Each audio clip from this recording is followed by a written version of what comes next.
Hello and welcome back to another video on the adventures of Shaun Perkins' YouTube channel. Today I've got little Ryan with me and this bell end cycling. He never appears in a video, but that's the first one. Yeah, enjoy the video and I will cover as much as I can. Cheers for now.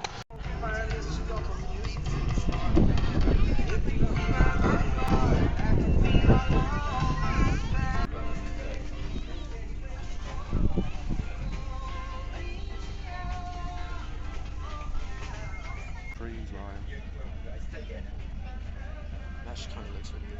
Yeah. Feels weird.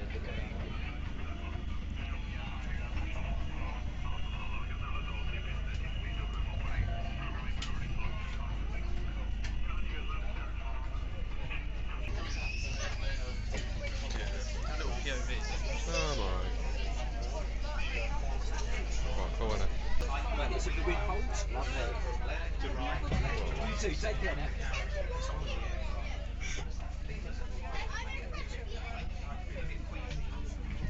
It's pretty cool. Just looking at the time to see if we've got a time for you. Yeah, it's looking about 3:45, I think, this afternoon. Because of the wind. Debs Boddington, I'm sorry we can't see your team today, but you're paying particular attention to this lot, aren't you?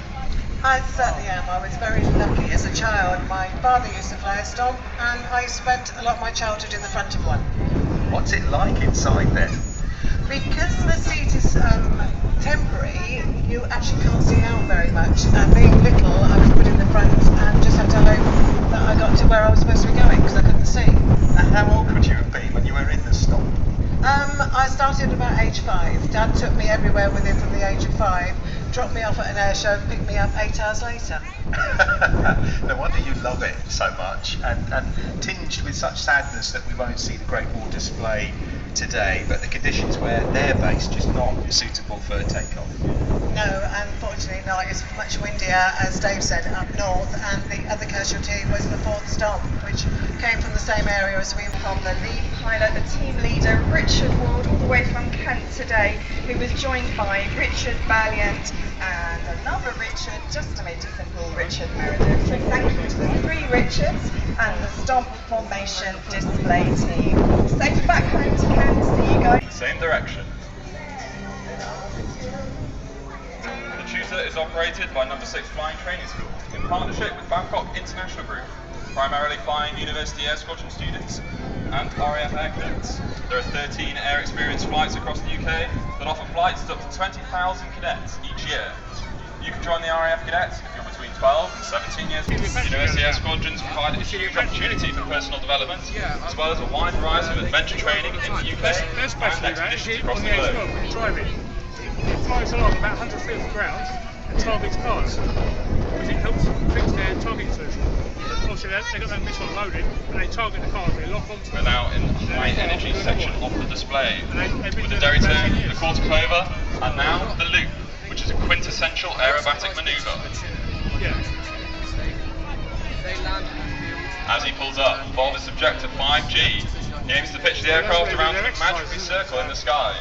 Even whilst inverted, the centrifugal forces keep him pressed into his seat.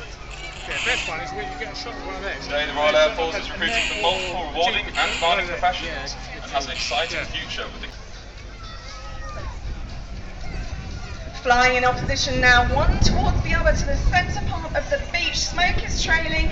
They are going up, pulling up. It looks like this might be 3. The normal cruising speed is about 160 miles per hour. But these guys don't do normal. We don't want to do normal. So at the air show we fly up to 200 miles per hour.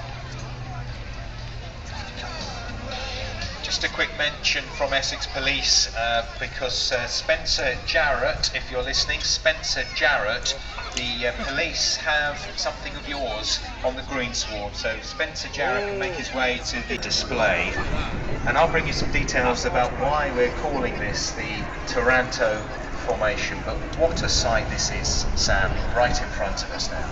So thank you to Navy for bringing these beautiful aircraft to us this afternoon, leading the display up the front. Beautiful fairy swordfish, the oldest surviving still flying swordfish in the world. So they're leading the display. You can see just over towards the wind farm the beautiful stripes on the top of the high wing there, And the then to staff pilot, his right we have Sikorsky. yellow aircraft, which is the Stinson Reliant, and to the left of the lead pilot we have the Wasp helicopter. This is a fantastic demonstration of So the this is fleet the air arm, British which fleet served air arm. so importantly during There World was War the II aircraft. and up to modern day in different aircraft as well, as an extremely competent and significant part of Royal Naval aviation history.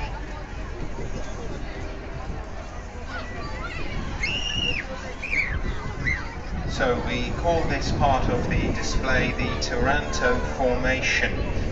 The Battle of Toranto took place on the night of the 11th to the 12th of November 1940 during the Second World War between British naval forces under Admiral Andrew Cunningham. It wasn't very powerful at all. But if you get the modern day ones, they're on Mark 48 and stuff. They'll hit the wall, go the wall mark, blow half the seafront apart and kill the houses behind it. That's how powerful they are now. Yeah, it's very slow. It's very slow, but they're Surviving airworthy fairy swordfish in the world. She first flew on Trafalgar Day in October the 23rd, 1941, and was nicknamed Blackfish because she was built by Blackburn Aircraft at Sherburn in Elmet. And did a little waggle of the rotor tail there as she pivots around. The pilot can see you, so do give them a big wave. Nose punching down towards the sea. An incredible capable helicopter, a 5-seat helicopter that was used for transporting crew around when on active service for the Royal Navy. Now that gave me a little flashback to the Harrier days when we used to have the Harrier here at Clacton that would hover in front of the Pilot with the Fleet Air Arm and the reserves from the early 80s right into 2001, and he was aircraft carrier based for the first tour flying on HMS Illustrious. After his naval career, he then joined an airline as those flyer reservist, and he owns the de Havilland Shipmonk as well. I bet that's a lot of fun. Yes, just as the Wasp was being retired from Royal Navy service, it was Craft banking to the right towards Jayboy Beach, and then to the left we've got the fairy swordfish pointing towards the pier. A really lovely view here of the markings of the aircraft as she banks by.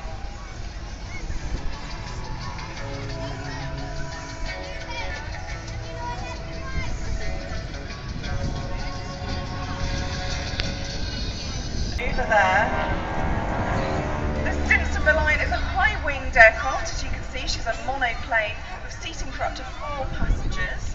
She's extremely versatile with good performance and an unwavering solid feel when you fly them, which is ideally suited for communication and training roles.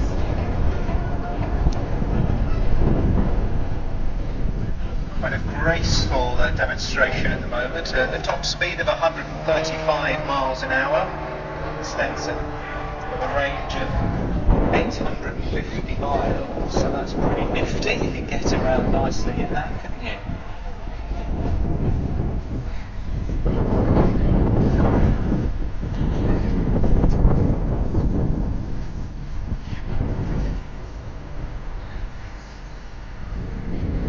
Sea looks very tempting, but as the beach patrol jet ski goes past us again, a good opportunity to remind you please to stay on the beach. You're not allowed in the water during the actual flying, that's for safety reasons and rules. You can get back in the water as soon as our display concludes a little later on this afternoon.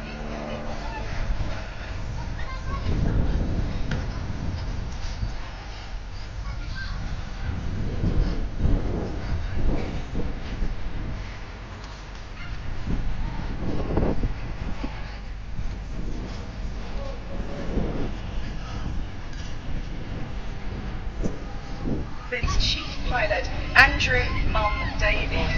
Now, despite picking up an unfortunate nickname, he embarked on flying operations in Melbourne and was actually involved in over 250 landings on board modern aircraft. He was part of the Royal Australian Navy from the late... Yeah, I'm not sure they're on. I don't think so. I don't know. Depends on what was on yesterday. Yeah. I can see it. When I was in the air clips, I used to take Cambridge. Here at Clacton Airshow today. His name is Jonathan Hearn, and he's come from a town about 4 hours north of Sydney in Australia to be with us today to watch this very aircraft. I'm not going to interrupt his filming. He's holding his camera into the sky to record this moment. Jonathan, tell us why you wanted to come halfway around the world to watch this. Well, my dad flew these off aircraft carriers at the beginning of World War II, and it's just one of those moments. We have static swordfish in Australia, but to see one live flying, and it's just brilliant, and I'm just blown away. Thank you, Clacton on Sea, for putting on the great weather. Magic.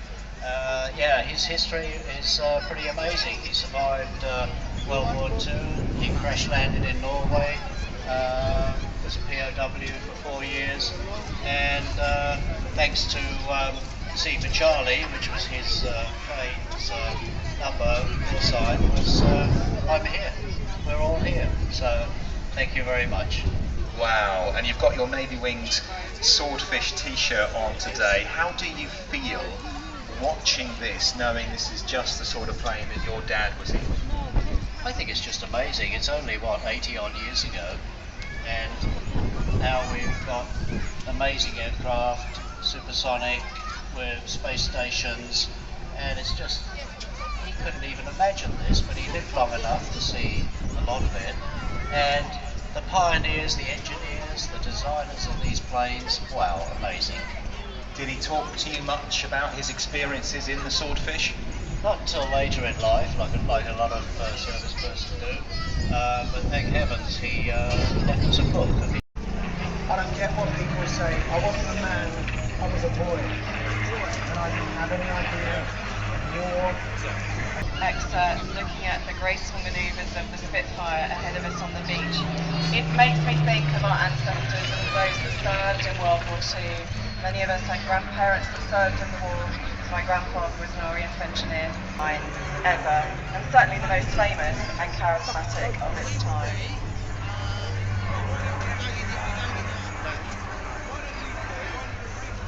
Corner of this wonderful tendering coastline, passing the Martello Tower. Ladies and gentlemen, boys and girls, would you please give a huge round of applause to welcome Sally B.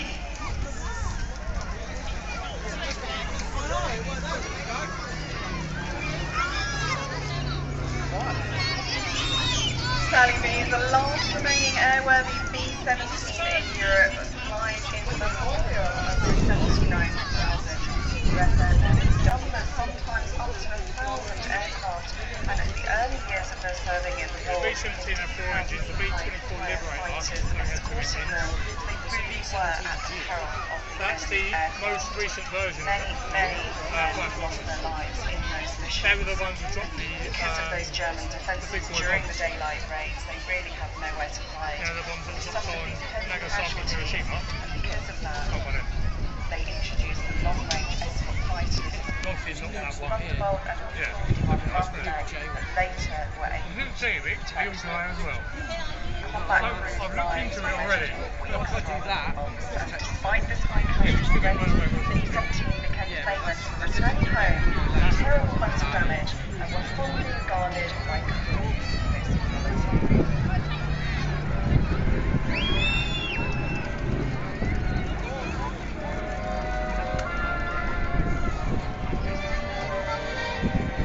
Aircraft, and just have a listen as she passes by to those 4 Wright Cyclone radial engines, each producing 1,200 horsepower, which flew up to 15,000 feet.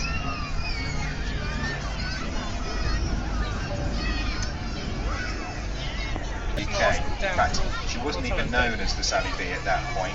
Based at Duxford, Ted brought the aircraft to the UK to serve as a memorial to the 8th Air Force of the US Army Air Force, and took it to air shows all over the UK. She became an instant hit. So where did the name come from? Well, his partner. In 1982, Ted and his friend Mark Campbell took the Havard to compete in the Malta Air Rally. Tragically, the aircraft crashed with the loss of Ted and Mark.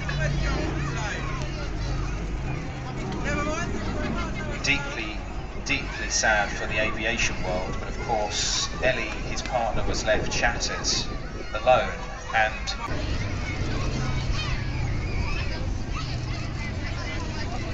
now I know the team love to finish their display with a final smoke-on pass. At the end of the display, they like to punctuate that final pass with smoke coming from one or two of her 4 engines. And it's a dedication really to all the members, sponsors and team who help keep her flying. So we'll see if that smoke is able to appear today for that final pass. Above all though, she flies in honour and remembrance of all Allied airmen who made the ultimate sacrifice in World War II.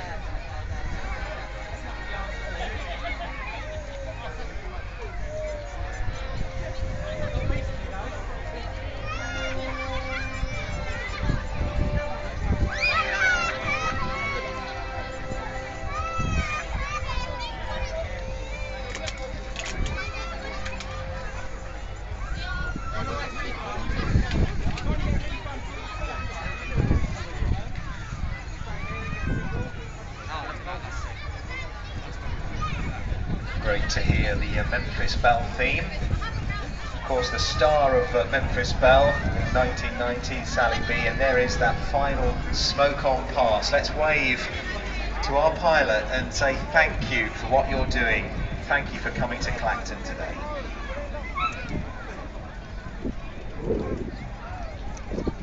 Oh, that was fabulous. Warbird Airshow pilot.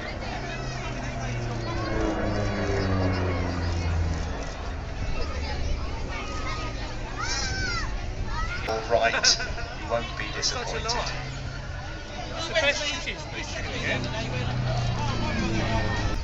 A low pass, dipping in formation. You see the undercarriage of all 3 aircraft, with the sun just glinting on their wings as they bank round over out to sea.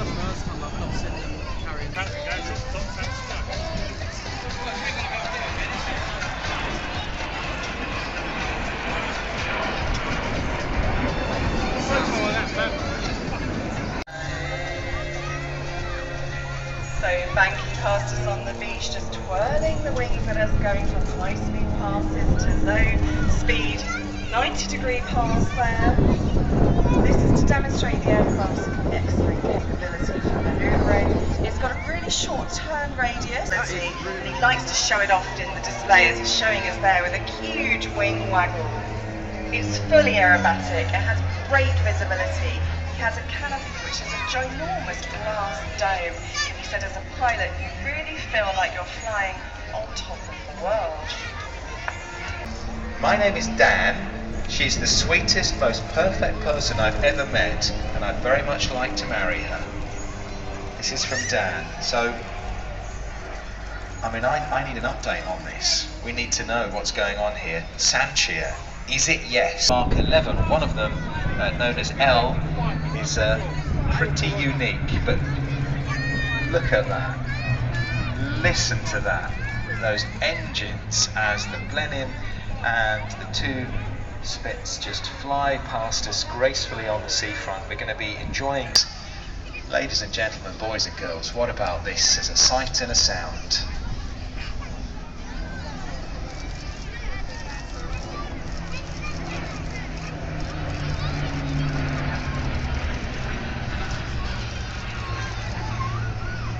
And a smell too. Flying towards the centre stage here, the Bristol Blenheim and the 2 Spitfires. We've got a Mark 9 Spitfire and a Mark 11 Spitfire. Wonderful clarity here with a nice blue sky to see the aircraft as they bank round.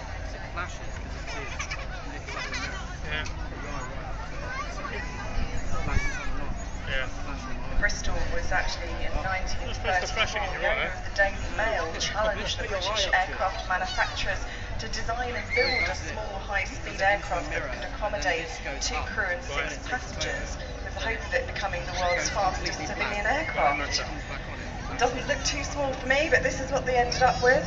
The British Airplane Company responded to the challenge and they first flew the Blenheim the following year. It quickly became clear an 8-seat twin-engine airplane was faster than any other fighter in the Royal Air Force.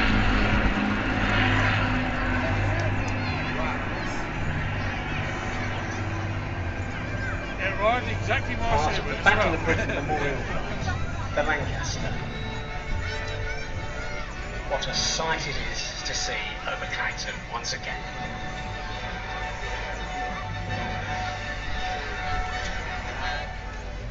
So as the salute is taken to the Lancaster as she arrives, B-17 or Lancaster? we are so grateful to see this aircraft. Couldn't make it yesterday because of the strength of the winds, but they've eased nicely for this member of the Battle of Britain Memorial Flight to join us, the Avro Lancaster. And we're going to be spending the next few minutes in her company, and let's make the most of it, because there are very few of these Lancasters airworthy now to fly. We just have to keep everything crossed that the great engineers can keep her going for as long as possible, Sam. Free in America. I'm with former air control. The Avro Lancaster is the most famous and successful RAF heavy bomber of World War II, and it's a legend that lives on today, and the contribution made by this aircraft and its crews to the freedom of our national will and the other one. 2 years old. So hard to imagine how they endured danger and discomfort that really showed great courage. And then continuing to fly knowing the odds of survival were so low.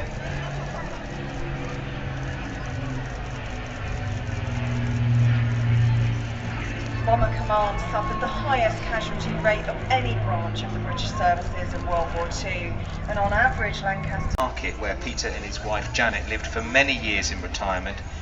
You'll find an information panel opposite Peter Potter Way, which tells you about his remarkable story. And there's a Lancaster Way too nearby, reflecting the type of aircraft Peter flew for most of his wartime operations.